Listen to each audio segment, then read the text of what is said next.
Hola, hola Alberto, ¿me escuchas?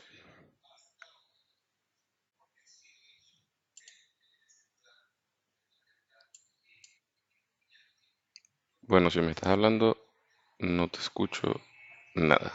Ah, bueno, y me dice que me escuchas. Perfecto. Bueno, de momento parece que fuiste el único afortunado en participar. Los demás se quedaron dormidos aparentemente. Bueno, no sé si en particular tengas una pregunta, pero bueno, este hilo de sesiones va por la clase de la tabla de enrutamiento y como un brief de los routing protocols. Eh, la verdad es que pretendía hacerlo como con una presentación o algo así, pero lo mejor es irnos directamente aquí.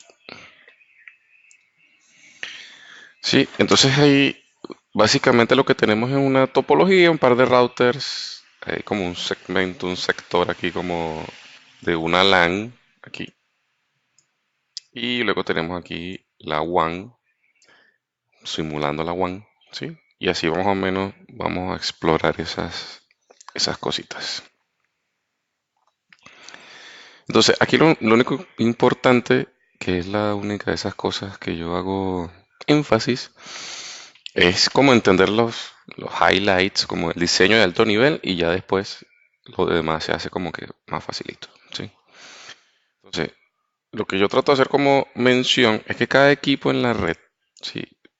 Cada dispositivo de la red tiene una tabla, ¿sí? Necesita tenerla para poder direccionar tráfico, ¿sí? Así, por ejemplo, si este equipo que está aquí quiere enviar información a este equipo que está acá, ¿sí? Él necesita tener una tabla con información para llegar a ese destino y que dependerá del tipo de tecnología en la que esté conectado. Sí, si en este caso es tecnología Ethernet, entonces bueno, Ethernet tiene unas reglas para enviar información dentro de una misma red. ¿Sí? Todo mismo procedimiento ocurrirá si aquí hubiese un otro destino, ¿sí? Por aquí hay un destino, este destino, y este computador que está aquí quiere alcanzar ese destino. Entonces, bueno, para alcanzarlo, él tiene que tener una tabla con información para alcanzar ese destino. Y como el tráfico va a ir pasando por varios dispositivos, aquí también tiene que haber una tabla. Y ese tráfico va a llegar al router y este también tendrá que tener una tabla. Y ese tráfico va a ir por aquí y este equipo tendrá que tener una tabla. Y así sucesivamente, cada equipo en la red tiene una tabla para direccionar tráfico. Cuando uno entiende eso, entonces entenderá que todo este mundo grandísimo de red, de Internet, parece muy complejo, ¿no? Porque uno podría llegar a pensar, bueno, yo sé, como administrador de red, tengo que estar pendiente de todas las tablas de todos los dispositivos que atraviesa cada vez que me quiero comunicar con algo dentro de Internet o dentro de una red. Bueno, si la red es administrada por una entidad y uno es el administrador de la red de esa entidad, pues por supuesto. Pero en el caso de Internet, como el que usamos todos los días, para nosotros la única competencia que tenemos es hasta donde llega nuestra red, la que nosotros administramos. El resto de la red, pues por supuesto tendrá que depender de la administración individual de cada una de esas organizaciones. De hecho, eso es muy bueno a la hora de determinar fallas, ¿no? De red. Por ejemplo, si esto que está acá es nuestra red LAN, ¿sí? Y usted determina que este usuario, por ejemplo, le dice, no accedo al servidor desde afuera o desde adentro no me están llegando los usuarios, las peticiones de los usuarios. Entonces usted, el troubleshoot, ¿dónde comienza? Bueno, aparte de revisar las tablas propias de ese equipo o los mecanismos que hay para identificar a nivel de red que ese equipo está conectado a la red y que funciona correctamente. Si mis equipos locales también están funcionando correctamente. Si mi equipo de capa 3 está funcionando correctamente. Si yo desde mi equipo de capa 3 intento hacer pruebas hacia afuera y las pruebas son negativas, fallan, entonces el problema tiene que estar en este sector, ¿no? Ya no afecta mi red local. ¿Sí? Ahí es donde dividimos hasta dónde llegan nuestras responsabilidades de red y dónde termina el troubleshooting. Y ahí limita esa duda que se pudiera generar. Bueno, tengo que conocerme las tablas de todos los equipos. Bueno, si es dentro de mi misma organización, sí. Si es hacia afuera, no. Entonces, dado el precepto de que todos los equipos tienen como que tener una información mínima para poder enrutar tráfico, ¿sí? Vamos a conocer esas cosas mínimas que hay que saber, ¿sí? Por ejemplo, si abrimos este servidor, aprovechándonos aquí que Packet Tracer nos muestra como de manera sencilla todo esto. Vamos aquí al Command Prompt, que es esta pantallita negra, ¿sí? Y lo básico, ¿no? Entonces, si yo hago un ipconfig, bueno, mi equipo necesita tener red. Y de momento no tiene direccionamiento de red, más allá de este famoso direccionamiento IPv6, este Link Local Address, ¿sí? Que lo tiene por defecto porque en este equipo está habilitado IPv6, ¿sí? Cada vez que tenemos habilitado IPv6 en una interfaz de un equipo, siempre por defecto va a estar creada esta link local address, ¿sí? La reconocemos rápidamente porque siempre comienza con FE80. Bueno, no siempre, pero digamos que el rango que más vamos a ver con frecuencia es ese FE80. De resto no tengo IPv4, ¿sí? Y si quiero ver la tabla de este equipo, lo de siempre, podemos hacer netstat-r. Y bueno, obviamente, si no tengo IPs configuradas, pues bueno, mucho menos la tabla va a estar llena. Entonces vamos a hacer que esté lleno esto para que veamos información. Bien, aquí, bueno, aquí porque en estas interfaces no se puede deshabilitar IPv6. Bueno, no estoy seguro, a lo mejor por aquí en alguna parte sí se puede. A ver. No, no lo veo. Pero en una computadora local sí se podría deshabilitar IPv6. Vamos a colocarle esto un IP, por ejemplo, algo así como 172.16.16.3. Coloca esa máscara por defecto, pero nosotros lo queremos barra 24. Y vamos a imaginarnos que el gateway, vamos a imaginarnos que el gateway es la 1. ¿Sí? Por ahora no lo hemos configurado, pero supongamos que va a ser en algún momento la 1. No le colocamos DNS, aunque bien pudiéramos. Vamos a colocarle este nuevo de Google. Sí, bueno, no recuerdo si es de Google, pero sé que es un DNS nuevo que está por allí dando buenos resultados. Muy bien, entonces, ahora que tenemos información de red, volvamos a repetir la prueba esta, ¿sí? Hacemos ipconfig, ahí tenemos información de IPv4. Hacemos netstat-r, ¿sí? Y ahora tenemos información en la tabla, ¿sí? Ahora nos dice, bueno, que se ha creado por defecto una ruta por defecto, ¿sí? Siempre tiene esta característica 0000000 como máscara. Y que tenemos como default gateway 172.16.16.1. O sea que este equipo ahora sabe que cuando algún tráfico que provenga desde sus capas superiores, si alguien se conecta en el servidor y una aplicación web quiere ir a internet o algún sitio, no necesariamente internet, a cualquier otro sitio que no sea esta red a la cual lo hemos asociado. Entonces él sabe que tiene que ir a este gateway, a 172.16.16.1. ¿Sí? Digamos que esa es la tabla o la información a nivel de capa 3. Si queremos ver la información a nivel de capa 2, podemos consultar la tabla ARP, que son esas cosas básicas que tenemos que saber. Por ejemplo, más recientemente, esta semana me tocó leer un poquito sobre los mecanismos de reenvío sobre redes que utilizan el overlay como tecnología. Y una de las cosas que hablan, las tecnologías de overlay que estoy viendo son OTB y VXLAN. Entonces, incluso en esos ámbitos hay un tema muy importante que es el ARP. ¿Y por qué es importante el ARP? Y aquí voy a hacer una pausa rápidamente. ¿Por qué es tan importante el ARP? Bueno, porque es que este equipo, cada vez que quiera comunicarse con algo en la red, una de las cosas más comunes que él va a hacer en principio es completar su tabla ARP. Y va a hacer una consulta ARP. ¿Por qué va a hacer una consulta? Porque si este equipo se quiere comunicar con este otro, por ejemplo, él necesita conocer su MAC para poder comunicarse y formar el proceso de comunicación.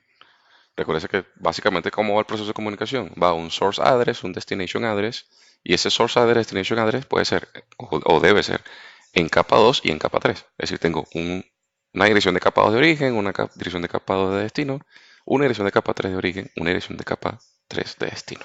Entonces, para armar todo ese proceso de comunicación, la primera cosa que hace base es mandar una consulta a ARP. ¿Sí? De hecho, si nos vamos al equipo y la consultamos, ARP-A, vean que aquí dice que no hay entradas en la tabla de ARP. ¿Y por qué esto es importante? Bueno, porque eso genera tráfico, ¿sí? En la red. Y es un proceso que se conoce como Learn and Forwarding, ¿sí? Es decir, que los equipos necesitan estar constantemente actualizando esa información.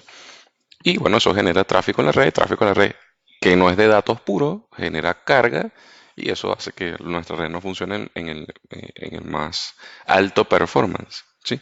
Bueno, digamos, con respecto a los datos puros, porque si ya sabemos que es algo que necesariamente debe ocurrir, digamos que es algo con lo que ya se tiene que tomar en cuenta. Pareciera que no va a haber una red que no requiera esto. Bueno, de momento, porque ya van a ver cómo en otras arquitecturas se suprime en ciertos sectores de la red la circulación de esas consultas ARP, por cosas obviamente prácticas. Pero eso lo verán en otros escenarios. Bueno, entonces fíjense que si este equipo se quisiera comunicar localmente, necesitaría completar esa tabla. Bueno, vamos a aprender tablas. Sí. Bueno, digamos esto, vamos a hacerlo como paso por paso para que nos dé tiempo de verlo todo. Esto es con lo que concierne a este servidor. Vamos al switch. Bueno, no sé si hasta este punto vamos bien.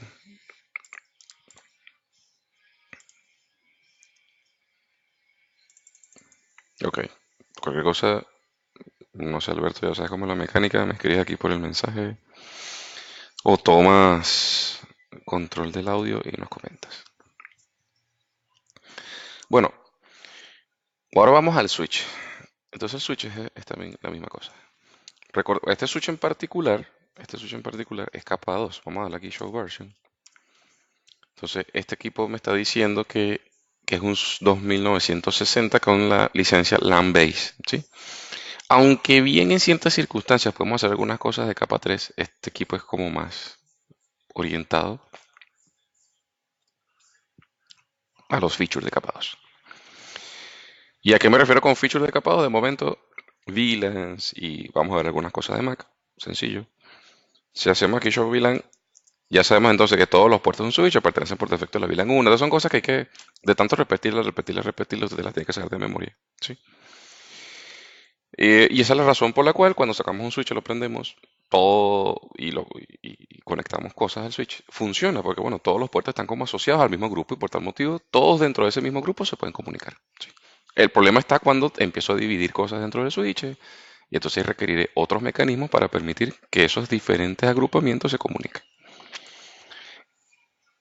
Eh, entonces, bueno, aquí ya debería todo, sin muchas configuraciones, así como está esto ahorita, debería funcionar. Pero, como hablamos que todo tiene una tabla, vamos a ver cuál es la tabla del switch en este caso.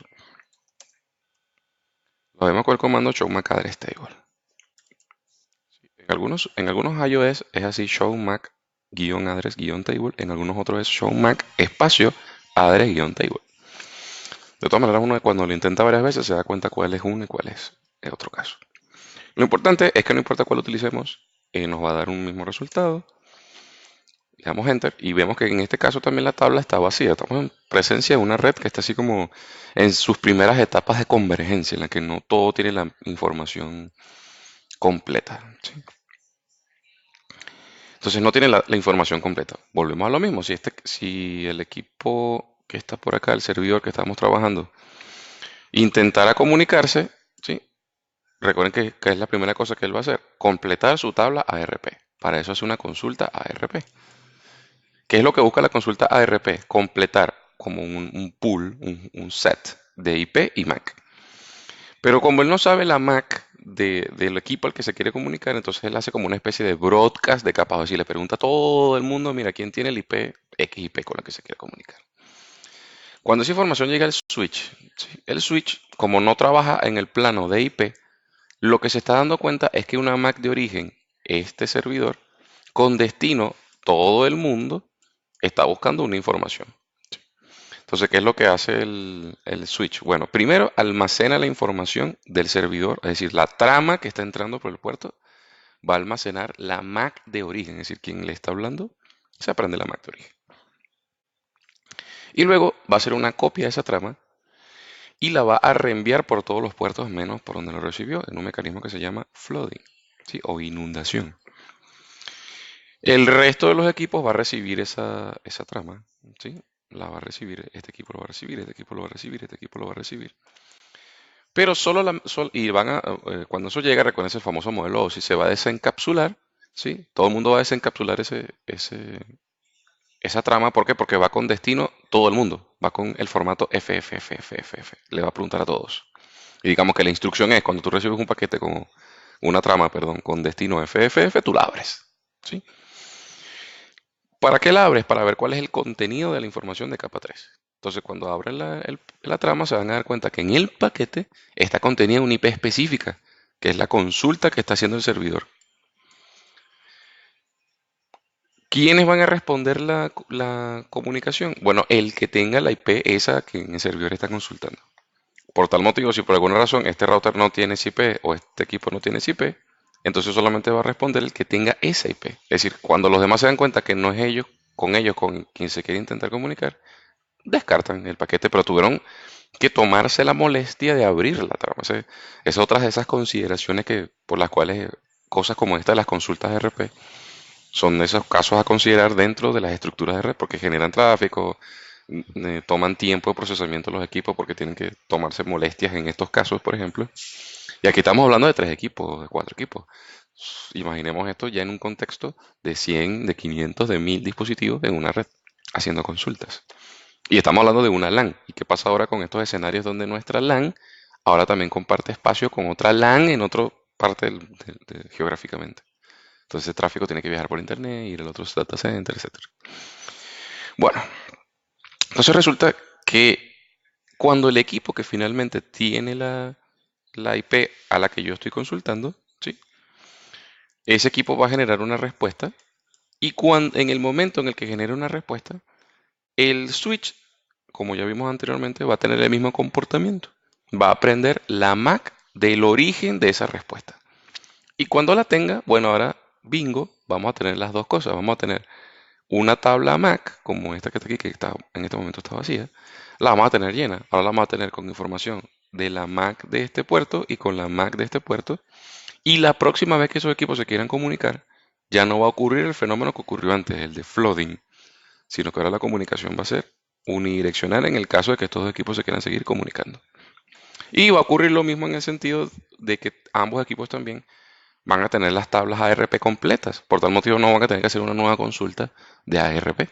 ¿Sí? Entonces ahí es donde empieza a converger la red, en la medida que todos empiezan a tener tablas congruentes.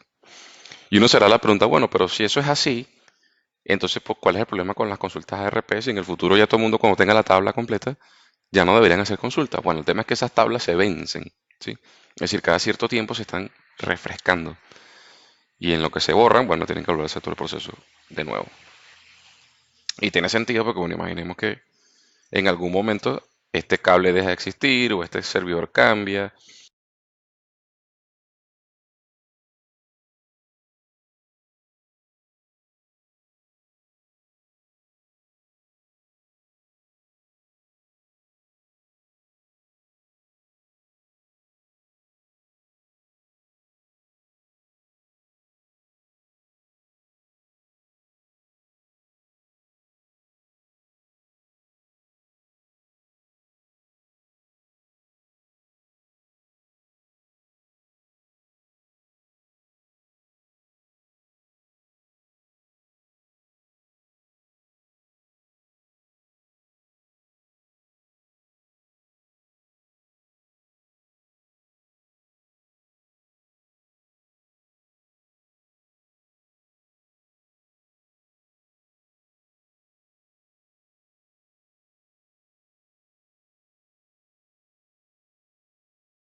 Bueno, continuamos con lo que estábamos haciendo. Vamos a compartir otra vez esto.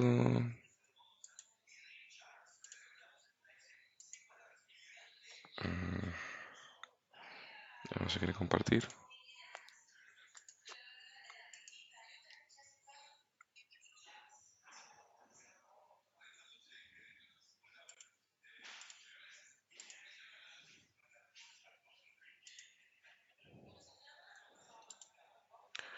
Ah, ok. Sí, bueno, igual yo por aquí tuve algún problema de red. El modem aquí está intenso hoy. Y ahora esto no se está compartiendo. Vamos a ver por qué no se comparte la pantalla. Bueno, me intenta compartir una ventana. En teoría ahí se está compartiendo. Ah, no, tampoco.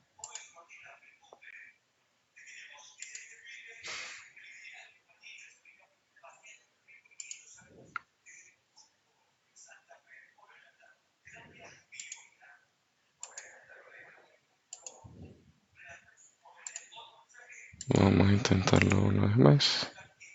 Ahí va.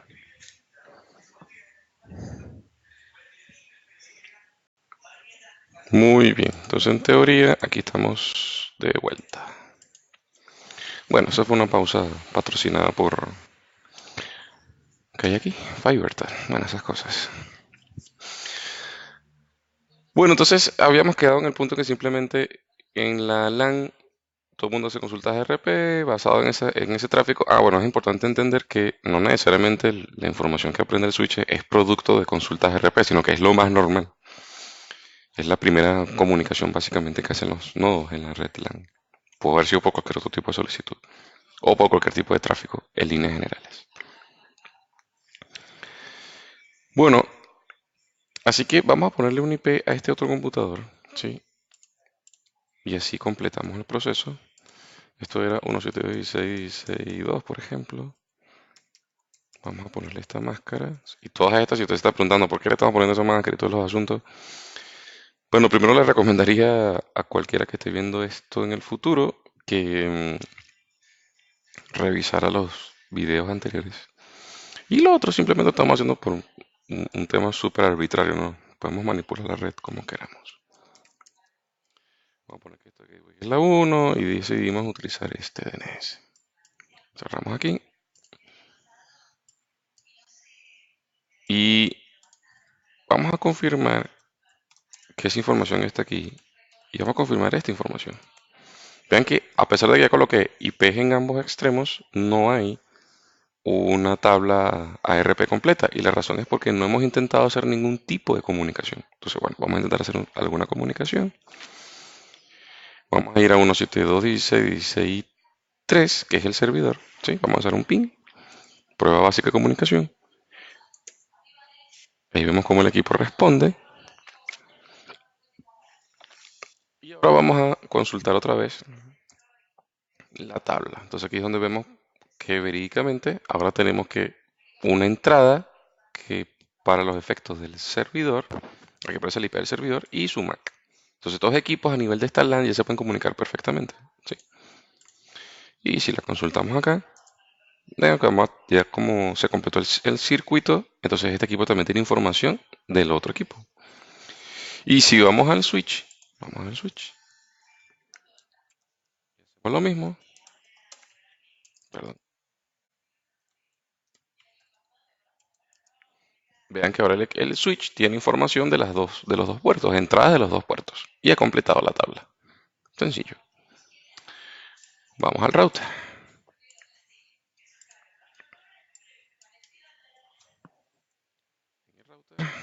Hacemos básicamente lo mismo. Pero primero vamos a configurar el puerto, que es el FAJITN01. Interface FAJITN01. Le colocamos un IP, ese que habíamos colocado como gateway.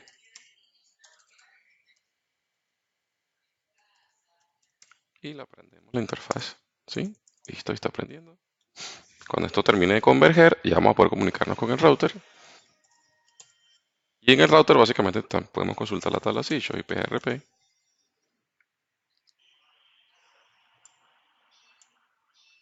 y vemos que, bueno, tiene la entrada propia de su propia interfaz, ¿sí?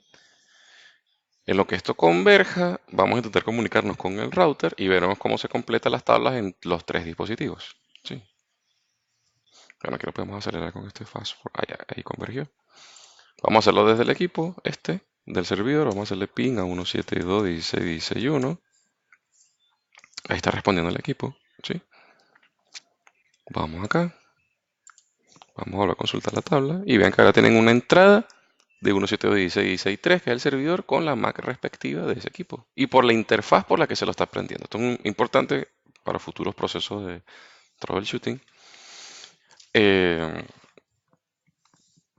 porque tenemos que saber de dónde vienen las MAC. Sobre todo en el tema de los switches. A veces pasa mucho en las redes LAN que, bueno, una red LAN muy grande y alguien está haciendo una prueba, está conectando un teléfono, no funciona, donde yo sé físicamente dónde está eso, consultamos las tablas MAC y ya. Y las seguimos, ¿no? Si estamos viendo, por ejemplo, que hay un puerto que tiene muchas MAC, es probablemente que ese sea un puerto troncal y tengo que ir siguiendo, bueno, ese puerto a qué switch conecta, voy al siguiente switch y vuelvo a probar las MAC e identifico si finalmente esa MAC está asociada a algún puerto en particular. Volvamos al switch. Si volvemos a consultar la tabla, vean aquí qué interesante es. Aquí pasó algo simpático. Cuando ese puerto se reinició, ¿sí? Las tablas MAC se reinician, ¿sí? Cuando un puerto se reinicia, se apaga, se prende, lo que sea, la información de las tablas MAC se elimina, ¿sí? Porque el switch necesita que haya una nueva convergencia cuando ese tipo de fenómenos ocurren. Vean que acabamos de prender un puerto, pero la información de las tablas MAC se borró. Entonces, de hecho, se borran por defecto cada 5 minutos si no hay ningún tipo de tráfico adicional al que ya ocurre, ¿sí? Entonces, bueno, lo único que tenemos que hacer es volver a generar tráfico y ya. Vamos a la hora del router, ¿por qué no? Vamos a hacer ping a 172.16.16.2, que es el equipo, y vamos a hacer a la 3, que es el otro equipo. Y si volvemos al equipo, al switch, ven que ahora tenemos entrada de los tres puertos, ¿sí? Del que va hacia arriba, hacia el router, que va hacia los equipos. Perfecto. Muy bien. Hablando específicamente ahora del router, ya que se completó la información de la LAN, entonces ahora vamos a consultar la información de capa 3 del router, así como hicimos hace rato y netstat-r en los equipos que están abajo. Acá también podemos hacer algo, pero ya propio del router. Perdón, estoy en el switch todavía. Vamos a hacer show IP route. ¿Sí? Bueno, sencillo. La tabla de enrutamiento, como ya creo que lo hemos discutido en otras oportunidades, tiene como estas entradas así con clases y cosas, ¿sí? Que es básicamente la información a la que él va a ir como listando, como que va a ir chequeando cuando quiera reenviar un paquete. Recuérdense que los routers, esto es así como lo que yo siempre digo, aprendizaje sintético. Apréndaselo así porque sí, tiene sus intríngulis, sus detalles, pero aquí vamos como que al grano.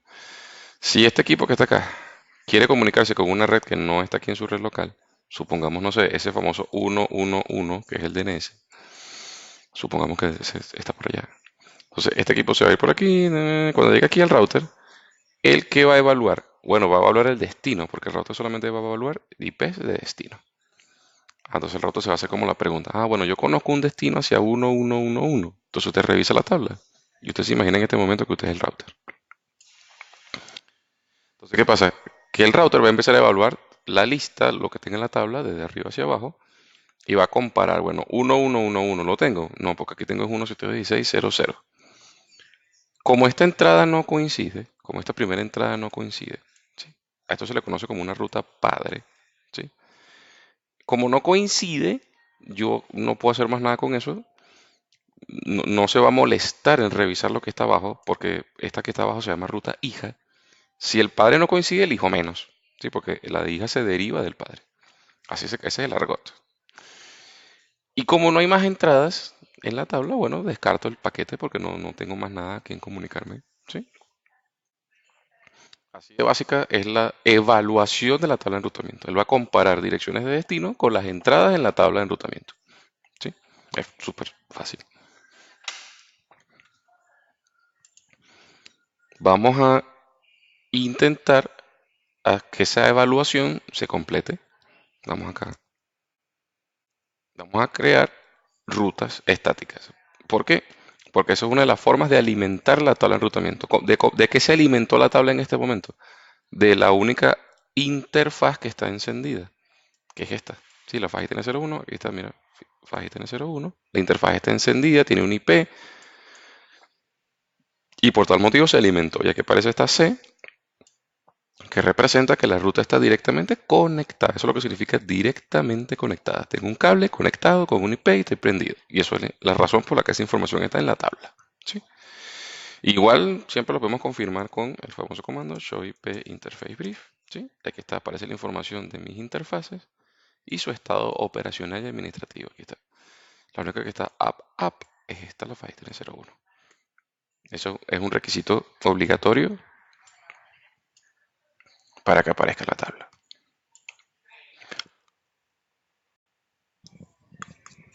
Vamos a crear la ruta estática, ¿sí?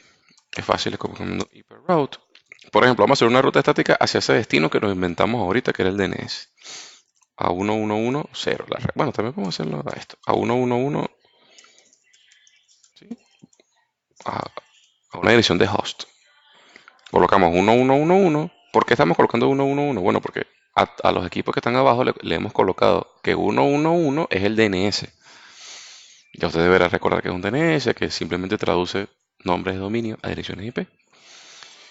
Y, y nos inventamos esa, 111, así de fácil. Y lo estamos colocando con red barra 32 porque solamente nos queremos referir a un host, no a una red en particular, sino a un host. Por eso hemos utilizado esta sintaxis.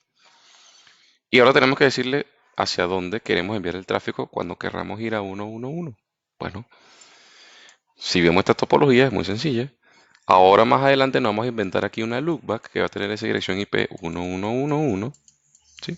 Nos la vamos a inventar. Y ahí, está, ahí vemos un beneficio de la loopback si no tuviéramos que conectar ahí un servidor y todo el asunto. Entonces, cuando este equipo que está aquí, por ejemplo, quiera ir a 111, va a llegar al router. El router no tiene en este momento una forma de llegar a 111 porque ya lo vimos que en su tabla está vacío. No tengo nada que indique 111. Pero lo vamos a simular creando una ruta estática, que es una forma adicional a las rutas directamente conectadas de colocar cosas en la tabla de enrutamiento. La tercera forma es una forma dinámica a través de protocolos de enrutamiento, que ahora vamos a ver algunos. Entonces, vamos a decirle a este router que 111 está por aquí. Entonces, si le estoy diciendo esa información, bueno, ¿qué alternativas tiene este router para alcanzar 111? Bueno, tengo la interfaz FastITN00, o sea, si quiero mandar tráfico hacia allá, lo hará por la FastITN00. O bien en algún momento este link va a estar encendido y va a tener IP, y yo también puedo alcanzar 111, que va a estar por allá, del lado derecho, por la IP de ese otro router. Sí, esas son las dos alternativas. O la interfaz propia de mi router que conecta con este único vínculo físico, o por la IP lógica del siguiente router. ¿Sí? Esto es importante saberlo porque, aunque ciertamente aquí no hay otra forma de mandar información, de mandar tráfico en esta topología, ya ustedes verán en un futuro que no siempre es así de fácil. Pero lo importante es cómo entenderlo así como lo obvio. Bueno, si quiero enviar tráfico hacia allá, lo más lógico es que envíe el tráfico por la interfaz o por la IP del siguiente salto. Así de fácil. Esta arquitectura o esa configuración es una topología punto a punto. ¿Sí? Cuando es punto a punto, bien podemos hacerlo por la interfaz, bien podemos hacerlo por la IP. Hay configuraciones que se conocen como completamente identificadas, que se colocan ambos datos. En la medida que uno va avanzando, va viendo las razones por las que va utilizando uno u otro. Así que aquí no nos daremos mucha mala vida y colocaremos interfaz ITN00. ¿Sí?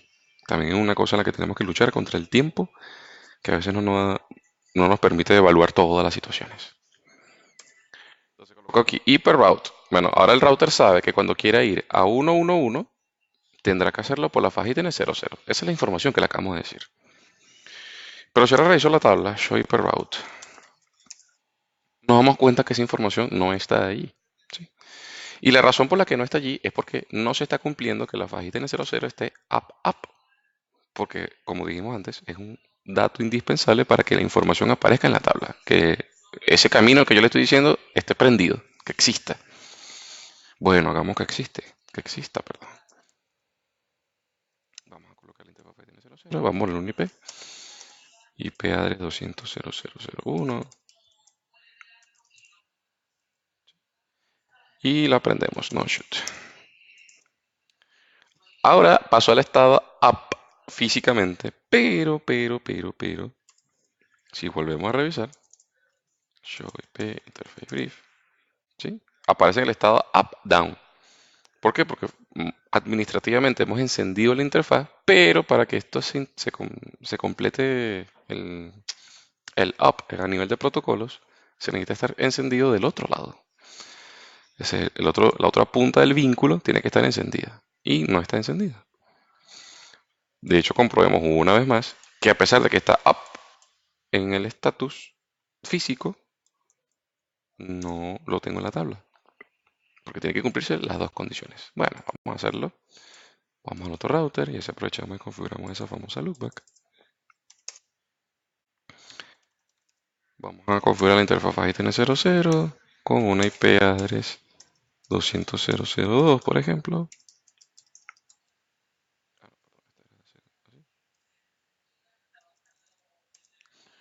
La prendemos. Ahora sí se va a prender. Ya pasó. Ahí vemos los dos mensajes. También hay cosas importantes que usted tiene que ir como chequeando. Que el router está hablando con nosotros, ¿no? Nos da mensajes de cómo han cambiado los estados operacionales. Vamos a crear la loopback, interface loopback 0. Puede ser la 0, la 1, la que ustedes quieran.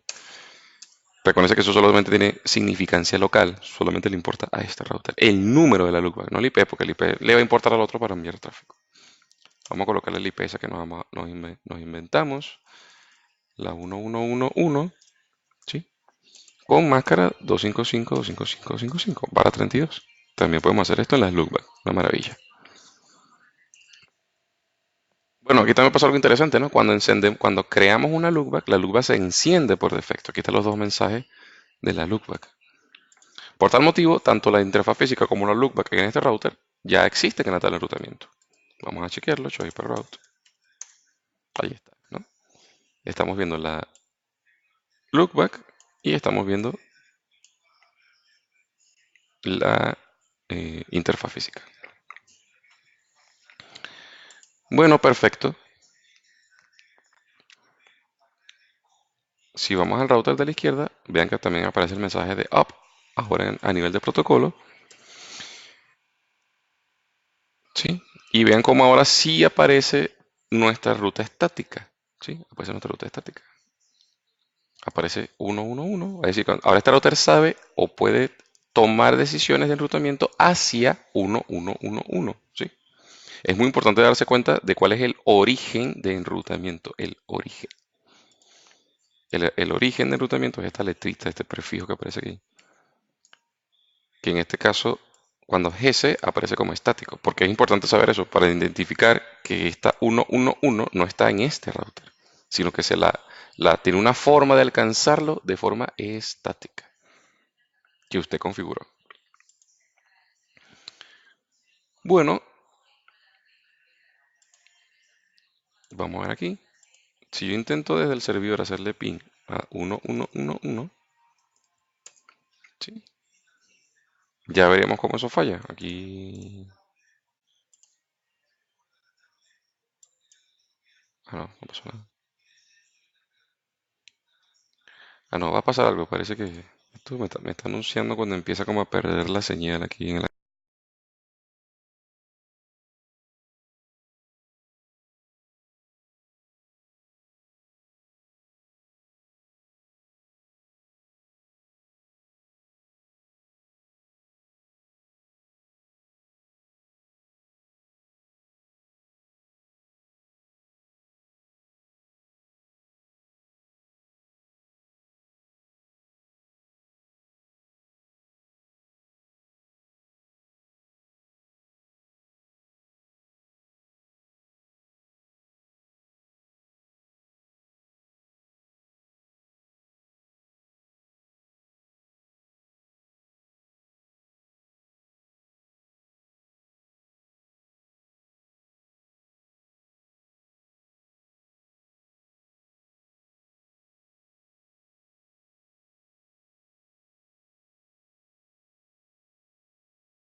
Bueno, volvimos again.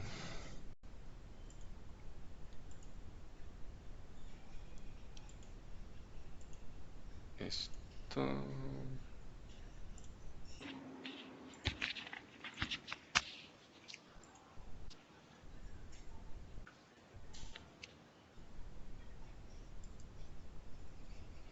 Son como unos recesos no programados. Bueno, en el último dato que nos habíamos quedado es que nuestro equipo obviamente no se puede comunicar allá porque es fácil, no tiene una forma del paquete regresarse. ¿Cómo sabemos eso? Podemos hacer algo aquí de esos mecanismos de troubleshooting. Podemos hacer un tracer a esa IP a la que no nos estamos pudiendo comunicar. ¿Sí? Entonces, ¿qué va a hacer este tracer? Va a verificar la traza de los saltos hasta llegar a ese destino. Y vemos que el último salto positivo o efectivo es 172.16.16.1, que es su propio gateway. Ven que aquí empiezan a hacer timeout el resto de las requisiciones. Y eso lo voy a intentar un ratito, ya empezamos a ver fallas y lo vamos a detener porque bueno, en esta topología no hay más saltos. A veces vemos que hay saltos que fallan, pero es porque hay firewall de por medio que no responden a las solicitudes del tracer. Pero en este caso ya más de dos saltos es imposible porque nada más hay dos routers y que siga fallando, entonces significa que yo voy a revisar el último punto donde sí fue exitosa la traza. Voy a detener esto con control C. Me voy al router y aquí volvemos a probar. Mira, bueno, pero ¿por qué este equipo está fallando si es el que tiene la ruta correctamente? Vamos a verificar, route. Tenemos una ruta y si nosotros hacemos aquí tracer route a 1111, vean que la traza se completa totalmente llegando a 200.002. Es decir que mi router sí sabe llegar, pero mi LAN no alcanza la red. Entonces, ¿qué puede estar pasando? Bueno, que este salto 200.002 no sepa cómo regresarse a mi red interna. Es decir, el paquetito desde aquí sale. Este router sabe cómo enviarlo, sabe que el siguiente salto es, bueno, no el siguiente salto él sabe que hay que mandarlo por la faja ITN00 y como esto es un vínculo punto a punto, el tráfico no tiene mayor remedio que irse por ese cablecito hasta aquí, que es el que tiene la loopback 1111. La loopback responde y cuando responde va a encontrarse con un fenómeno. ¿Quién fue el origen del enrutamiento? Este servidor, que tiene 172.16.16.3. Quiere decir que el paquete vino con origen 172.16.16.3, destino 1111. Ahora se invierte, viene con origen 111, destino 172.16.16.3. Esa información el router tiene que cotejarla y él la va a consultar aquí. Cuando verificamos show IP route, vemos que no hay en la tabla ninguna entrada que diga 172.16.16 algo, ni siquiera 172. ¿Sí? Entonces nosotros pudiéramos hacer lo mismo que hicimos del lado izquierdo con 111. Pudiéramos hacer una ruta estática que apunte a 172.16, pero que ahora vaya en sentido contrario. Sin embargo, vamos a hacer con el otro tipo de ruta que es la ruta por defecto. Vamos a decirle aquí, mira, hyperbrowse 000. Es decir, cuando no coincide un paquete, es decir, esto coincide, mejor dicho, con todo o con todos los paquetes. 00000 coincide con cualquier cosa. Por tal motivo, pudiéramos decir que cuando el router no consiga en su tabla una entrada, bueno, le estamos creando una que coincida con cualquier cosa. Y le estamos diciendo que, bueno, cualquier otra cosa que no sean los destinos que ya están previamente en la tabla, entonces envíalo al siguiente salto que es 172, perdón, que es 200.001. ¿Sí? Esa es otra forma de hacerlo. IP el siguiente salto. Listo. Revisamos la tabla, show IP route. Ahora tenemos una entrada que dice esto, ¿no? Esta es una ruta estática y este asterisco significa que es candidata a ser una ruta por defecto. ¿Candidata por qué? Porque el router siempre va a hacer la evaluación desde las primeras entradas de las redes, super redes, que son las primeras candidatas. Una super red es una red cuya máscara es menor a la máscara con clase. Por ejemplo, si no tenemos una red 200 como esta, pero cuya máscara es 24, pero si la colocamos barra 16, es una supernet, el router va a preferir primero super redes antes que rutas por defecto. Pero como aquí en este ejemplo no tenemos superredes, no va a quedarle mayor remedio al router que tomar decisiones por esa ruta por defecto. Esto es importante porque para los efectos del examen ponen esas trampas, les ponen una superred. Ah, no, bueno, sí, a todas estas, esto es una superred. Me disculpo, esto es una superred. 200.000/8 es una superred. ¿Sí? ¿Por qué? Porque este /8 es menor a la máscara con clase que debería tener este 200, que debería tener una máscara 24, o sea, 8 es menor que 24, entonces eso lo convierte en una super red. Pero claro, tiene que cumplirse el criterio de que el paquete coincida con eso. ¿Sí? En este caso, cuando el paquete se regresa, quiere ir con destino 172. Y 172 no coincide con 200. ¿Sí?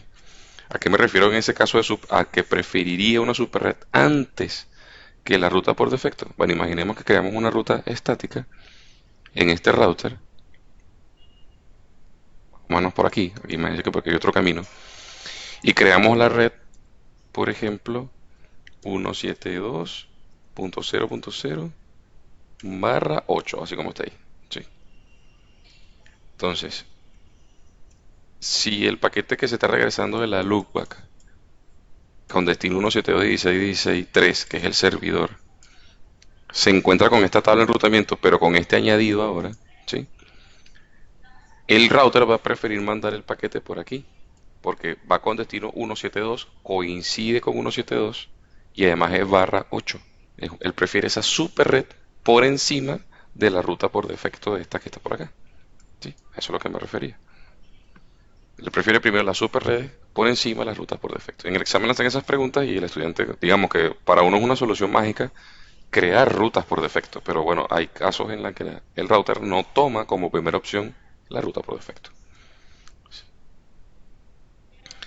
Bueno, pero en este caso no tenemos esa super red. Ahora hemos creado esta ruta por defecto que coincide con cualquier cosa. Repitamos el ejercicio una vez más. Y ahora la loopback sí responde, ¿sí? Porque ya le hemos creado al router el camino de regreso a los paquetes. Es sencillo. Bueno, más allá de las pausas que hemos tenido por inconvenientes tecnológicos, ¿alguna pregunta hasta ahora? ¿Duda, inquietud, punto oscuro, laguna mental? Esto es muy fácil. Aquí lo que hay que tener en cuenta es eh, como comprender este tema de estar claro en la arquitectura y hacia dónde fluye el tráfico y eso. Bueno, vamos con algún protocolo de enrutamiento. Ya vimos cómo esto se aprende de forma estática, es decir, nosotros le estamos indicando a los routers información. Vamos a ir con un protocolo así como RIP, que es el más sencillito.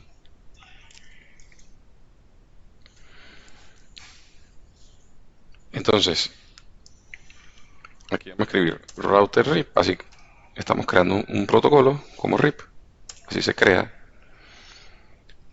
Y como siempre lo hemos dicho ya en varias veces, cualquier cosa que coloquemos dentro de un protocolo está basado en las redes que ese router tiene directamente conectadas. Si estamos en este router y queremos crear un protocolo como RIP, ¿sí? ¿Qué tenemos que decirle? Mira, router, tú vas a decir que tienes esta red porque es la que tienes directamente conectada y esta otra red porque es la que tienes directamente conectada. Es así de fácil, no hay que hacer más nada. Bueno, vamos a decirle eso. ¿Cómo le decimos eso? Con el comando network. Escribimos la palabra network y escribimos las redes que ese router tiene creadas. En este caso es la 200.0.0.0, ¿sí? Network es la 172.16. Aquí viene otra pregunta, es que, bueno, ciertamente la red es 172.16.16, porque así fue que la creamos, pero en RIP se puede colocar o se debe colocar la red con clase, ¿sí? Así, con clase. Con clase significa que colocamos simplemente hasta el número que representa su clase.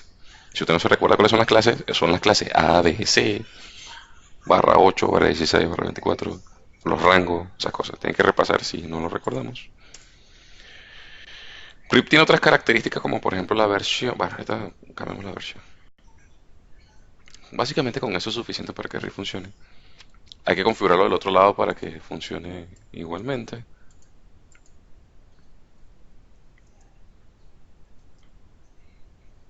Hacemos lo mismo, router RIP. ¿Qué redes tiene este router directamente conectada? Bueno, también tiene la 200. Y además de eso tiene la 1, que es la loopback, que físicamente no está, pero está conectada virtualmente al router. Aquí vemos un ejemplo perfecto de esto de las redes con clase.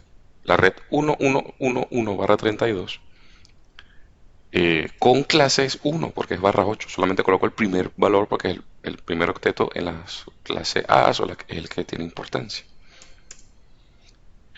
Bien, en este punto vamos a ver algo en la tabla bien interesante. ¿Sí? Este router ha aprendido algo por RIP, que es la 172.16.00/16. ¿Sí? Aquí esto es un ejemplo muy interesante. Vean que ahora este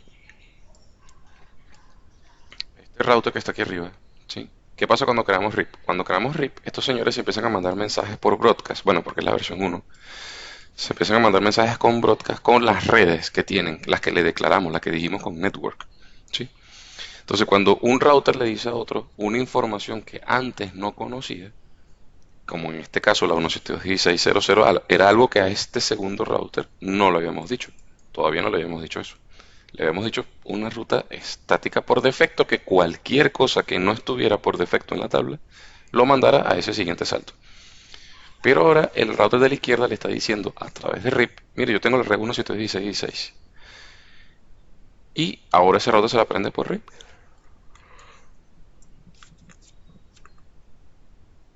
y lo marca en su tabla con una R, ¿sí?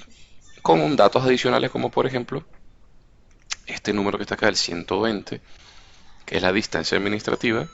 Y aquí tenemos un caso bien intenso, bien interesante, porque vemos como este valor de distancia administrativa que aparece aquí 120, que es propio de RIP, si lo comparamos con el de las rutas estáticas, que es 1, ¿sí?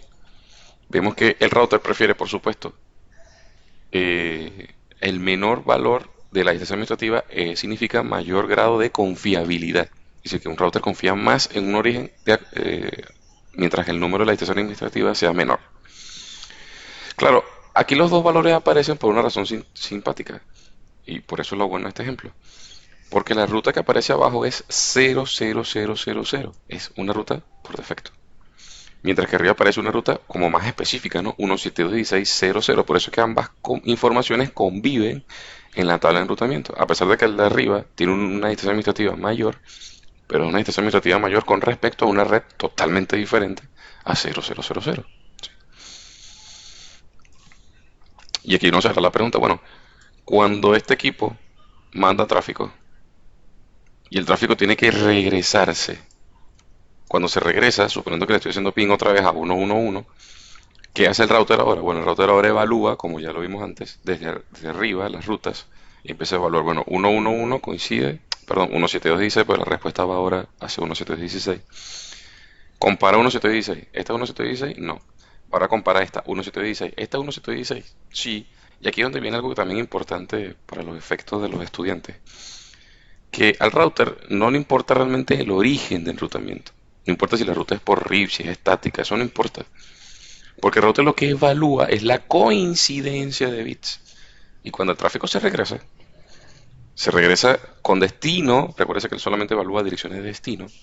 Cuando se regresa con destino 172.16, bueno, él va a evaluar, bueno, ¿qué se parece a esto se parece a 172.16, bueno, perfecto, vamos a enviarlo vía 200.001.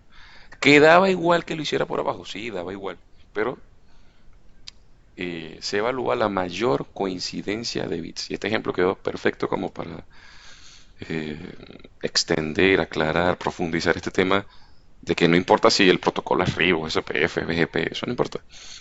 El proceso de reenvío de tráfico de forwarding es de acuerdo a la máxima coincidencia de bits. Y aquí vemos un caso perfecto porque, bueno, coinciden más bits en 172.16, ¿sí? ¿A qué me refiero eso que de coincidencia? Bueno, recuerde que si hacemos nuevamente este ping hacia 1.1, él va con origen 172.16 y destino 1.1. 1, 1, 1. Pero cuando el tráfico se regresa, va con origen 1111, destino 1716, que es la IP del servidor. Cuando eso ocurre, el router vuelve a evaluar la tabla, el destino, no el origen. Entonces, cuando evalúa el destino, se está dando cuenta que en su tabla él tiene una entrada que coincide mejor, 1716, ¿sí? Coincide. Y ya cuando coincide eso, ya no evalúa más entradas, ¿sí? Si coincide, bueno, ya va. Además de coincidir, tiene que tener una interfaz de salida, lo que se conoce también como una ruta final. Obviamente, porque sí, puede coincidir, como aquí, por ejemplo. Aquí coincide uno, pero vean que esta entrada al final no tiene una interfaz. Sí, el que tiene la interfaz en todo caso es la ruta que está abajo, que es la de segundo nivel. Bueno, coincide la ruta, tengo una interfaz de salida, mando el paquete. Sí, ya no va a evaluar el resto de las entradas, sí, porque ya encontró una coincidencia. ¿Sí? A pesar de que aquí tenemos una ruta estática que bien pudimos haber utilizado y que tiene una distancia administrativa menor, ¿sí? No importa porque lo que prela es la mayor coincidencia de bits. Bueno, espero que ese punto haya quedado suficientemente claro. Si vamos al otro router, el otro router, a pesar de que también está usando RIP, y le enseño al router de la derecha esa ruta, ¿sí?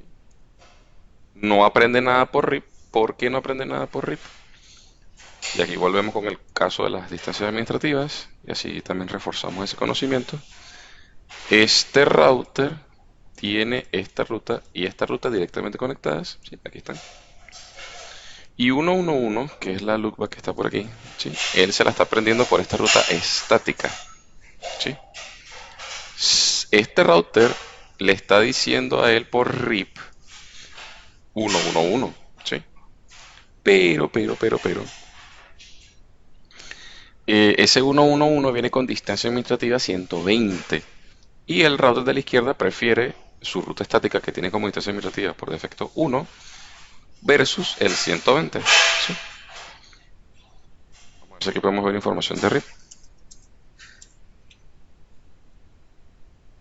Aquí estamos viendo el Show per RIP Database, que es la información que este router está anunciando. Vamos a ver esta. Vean, este router está anunciando 111, pero lo está anunciando con distancia 120 y por eso es que este router de la izquierda no lo está omitiendo, porque sencillamente tiene una distancia administrativa mayor y ya no es candidata para estar en la tabla de enrutamiento. Sin embargo, si eliminamos la ruta estática, vamos a hacerlo.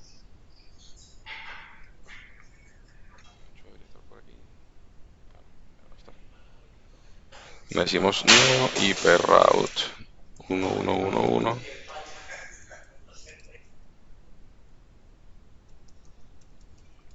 Era por la fajita en 00. Sí.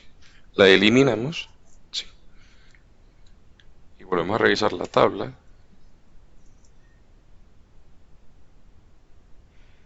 Y no aparece. Bueno, por defecto cada 30 segundos se van mandando los mensajitos de RIP, así que en cualquier momento debería aparecer esa ruta. Ahí está.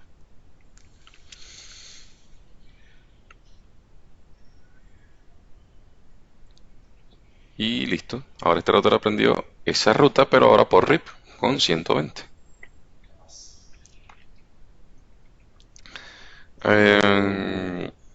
Algo que también pudimos haber hecho es esto, ¿no? Pudimos haber colocado aquí un número por ejemplo 121, que vamos a hacer una ruta estática flotante, es decir, le colocamos una distancia administrativa mayor a la del protocolo de enrutamiento que está circulando. ¿Sí? Este 121 al final le coloco una distancia administrativa mayor. ¿Qué pasa? Recuérdese, el router va a preferir la distancia administrativa menor. Si consultamos la tabla, ¿sí? Ah, bueno, pasa que ya va, aquí pasa también algo simpático. El router de la derecha me está anunciando la red 1000/8, ¿sí? Pero yo acabo de crear una ruta estática 1111/32. O sea, pareciera que son redes iguales, pero no, son redes totalmente diferentes. Eso es lo malo de RIP, que manda la red con clase y no la red específicamente con la máscara que nosotros queremos, ¿sí? Ese comportamiento lo podemos cambiar si cambiamos a la versión 2 de RIP o utilizamos cualquier otro protocolo que sea classless, es decir, sin clase. Pero bueno, como nos queda poquito tiempo, vamos a quitar esta ruta y la creamos otra vez, pero con la máscara así /8. Sí, perdón, este 1 tiene que ser 0000. Sí, volvemos aquí. Sí, entonces creamos una ruta estática exactamente igual a la que me está anunciando el otro router, pero con una distancia administrativa mayor. Sigue apareciendo la de RIP, ¿por qué? Porque tiene la distancia administrativa 120. Vamos a configuración global y vamos a quitar RIP. Vamos a decirle no router RIP. De hecho, para que sea más simpático, vamos a dejar aquí un pin extendido, aquí, un pin menos T hacia 1111. ¿Sí? En este caso, este router la está alcanzando, este equipo está alcanzando esa información porque el router de arriba conoce esa ruta por... Ay, muéstrame los dos. No sé cuál es este. No, es el otro.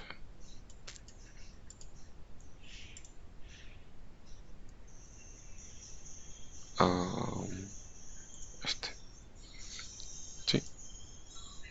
Entonces, aquí tenemos del lado izquierdo el servidor haciendo ping porque el router conoce esta ruta por RIP. Pero vamos a quitar RIP. Sí, vamos a quitar RIP. Ahí ver qué pasa con la... Imaginemos que esto es un tráfico que está corriendo en la red, alguien que está navegando por internet, mandando un archivo, lo que sea, y usted cambia la información de enrutamiento del router en tiempo real. Bueno, ¿qué pasa? Decimos no router RIP. Sí, se quitó el RIP. Vemos que del lado izquierdo aparentemente no se ha perdido ningún paquete. Y ahora verificamos la tabla, ¿sí? Y es porque se instaló automáticamente la ruta estática, ¿sí? Y por eso es que no vimos ningún lag en la transmisión de datos. Esa es la función de esa ruta estática con una distancia administrativa mayor. Eso, por eso se llama una ruta estática flotante, porque flota ahí en el sistema operativo, metafóricamente, como esperando su momento de ingresar en la tabla, siempre que sea una menor distancia administrativa disponible. Como quitamos RIP, ya no hay nada que con 120, entra en acción este que tiene 121. Así de fácil, ese es el principio. Bueno, ahí vimos entonces datos de cómo las tablas de los equipos se van completando, desde las de ARP hasta las MAC de los switches, y ahora un poquito de las tablas de enrutamiento. ¿Cuál es el chiste? Que nos olvidemos ya de esto en el futuro y empecemos a ver como las intríngulis de cada protocolo, de IRP, de OSPF. De hecho, quería hacer algunas cosas de esas hoy, pero estas interrupciones de internet hacen que a lo mejor ni siquiera sé si el video se va a grabar y después tengamos que hacerlo otra vez. Así que de momento, no sé si tienen alguna pregunta ahí, Alberto.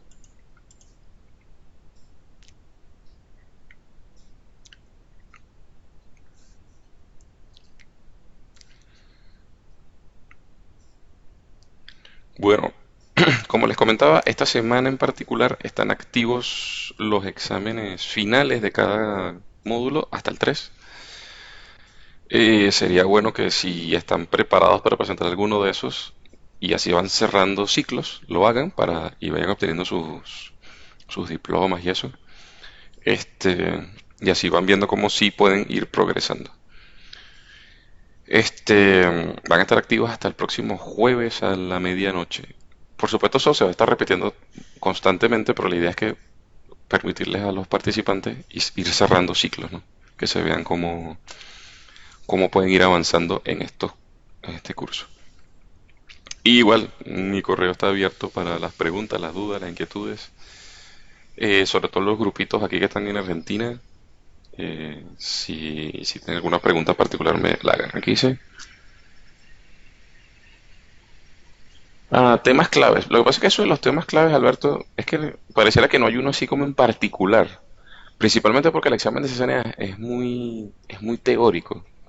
Entonces, clave, la única clave es leer y leer y leer y seguir leyendo, porque no hay una así como... O sea, yo creo que clave es como para la parte profesional. Sí, que estás en una red y bueno, como que bueno, cuáles son esas aristas que uno siempre tiene que tener pendientes.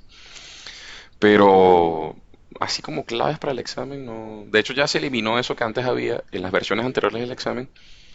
Estaba que, bueno, es subnetting. Entonces, había que aprender subnetting, a juro. De hecho, en muchas instituciones académicas, por lo menos subnetting era como el capítulo 8 6 así, eran capítulos intermedios.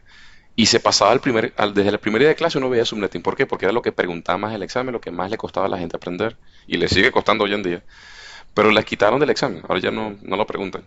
O si lo preguntan es muy, muy escaso, ¿sí? O había como un fanatismo por IGRP. Ah, IGRP, IGRP, IGRP. Y nada, ya eso no lo preguntan en el examen. Ahora el examen es súper, súper general. Es cultura general el examen sobre tecnologías de enrutamiento, sobre el conocimiento del equipo. Yo creo que la única cosa sí que se ha mantenido neurálgicamente es el proceso de buteo del equipo, ¿sí? De cómo arranca un router Cisco, que ahora también lo empataron con cosas nuevas, que es cómo es la nueva nomenclatura de las imágenes de los routers, qué significa que sean MZ o que sean ED o que sean, bueno, todas las nomenclaturas que tienen ahora los routers, los nombres de los routers. Eso, o cuál es la diferencia entre una versión 12 y una versión 15. Pero insisto, sigue siendo temas de cultura general, o sea, te pueden tirar cualquier pregunta, ¿sí? O sea, que no hay como que un tema así que uno diga, mira, que tiene más peso. Es más, creo que en algún momento hemos checado esto del networking. Y por eso, por eso es que ahora, en este nuevo ciclo aquí de CACCNA, lo estamos haciendo así. Simplemente nos vamos a la página de Cisco, ah, el Cisco Learning Network, y buscamos el blueprint. Y dijimos, no, ya no vamos a hacer clases ni siquiera por NetAcad, sino vamos directamente a lo que nos están pidiendo aquí que la gente sepa. Y ya, y así nos evitamos confusiones o cosas. Entonces aquí está. Ahí está, Exam Topics, del examen que creemos que ustedes van a presentar, que es el 200-125. Entonces, fíjense, el highlight, sí, mira, el highlight, vean que es muy ecuánime, sí, mira esto aquí. Si tú comparas este tema y esto que está aquí, o sea, más del 80% del examen, bueno, 60% del examen es cultura general, sí. ¿En dónde está el highlight? Aquí, en las tecnologías de LAN, saber qué es una VLAN, imagínate tú, qué es una VLAN. O sea, si lo tuviera que así como que resumir, VLANs, Spanning Tree, conocerse muy bien las diferencias de Spanning Tree, los timers de Spanning Tree en los diferentes modos de Spanning Tree, y PAGP y LSP, imagínate, por channel, facilito. Y en la parte de routing, bueno, saber qué es una máscara, qué es un prefijo, qué significa que es un next hop, cuál es el routing protocol code, eso que vimos ahorita de C, S, R, los prefijos, sí, el origen del rutamiento. Saber qué es un SBI, que es más o menos la misma cosa de capa 3, pero en los routers, en los switches, perdón. Que es una intención administrativa, que es una métrica, que es el gateway del último recurso. Vean cosas que vimos ahorita en el video. Que es una ruta por defecto, que es una ruta estática flotante, ¿sí? Y después, bueno, ya sí intríngulis propias de cada protocolo. Ah, bueno, cómo se hace un troubleshooting de CPF, cómo se hace un troubleshooting de XRP y cómo se puede hacer un troubleshooting de RIP. Ve que aquí por ningún lado aparece BGP, por ningún lado, a todas estas. Sí, yo quería hacer una práctica con BGP. De BGP y MPLS preguntan teoría. ¿Sí? Entonces, esto es lo mejor. Para mí, creo que fue la decisión mejor que hemos tomado aquí el grupo que damos clase. Porque es esto, pues, uno lo que hace es irse ítem by ítem. Entonces, cuando el estudiante tenga así como conocimiento cierto de qué es cada uno de estos ítems, este, va como con más seguridad al examen. Sí. Bueno, no sé si eso explica un poco la pregunta.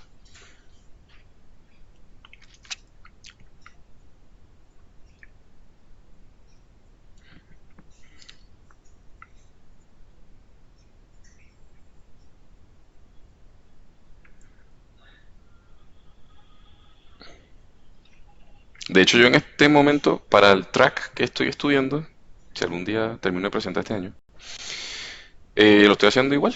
Sí, porque de hecho no hay un track oficial de Cisco, entonces uno lo que hace, bueno, está este tema, busco documentación de ese tema, leo y aprendo y ya. No, y no sé si es que van a hacer preguntas más de un caso, ¿no? Mientras yo me sienta seguro sobre esta tecnología, lo demás va a ser más, bueno, un poquito de intuición y de experiencia que tenga en esa área. Y como en CCNA no hay experiencia, no se requiere experiencia previa, bueno, perfecto. Bueno, cierro este cachito del video. Espero que se haya grabado bien.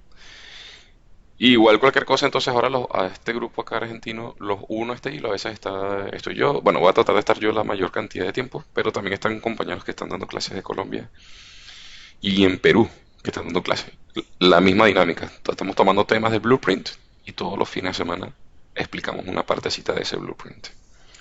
Entonces espero que se puedan unir. De hecho, las otras clases son un poquito más tarde, pero hoy sí tuve que hacerla temprano porque hay que hacer cosas de índole personal el día de hoy. Bueno, los que están en Argentina les deseo feliz fin de semana largo y los que están en el resto del mundo igual. Nos vemos la próxima sesión, chicos. Hasta luego.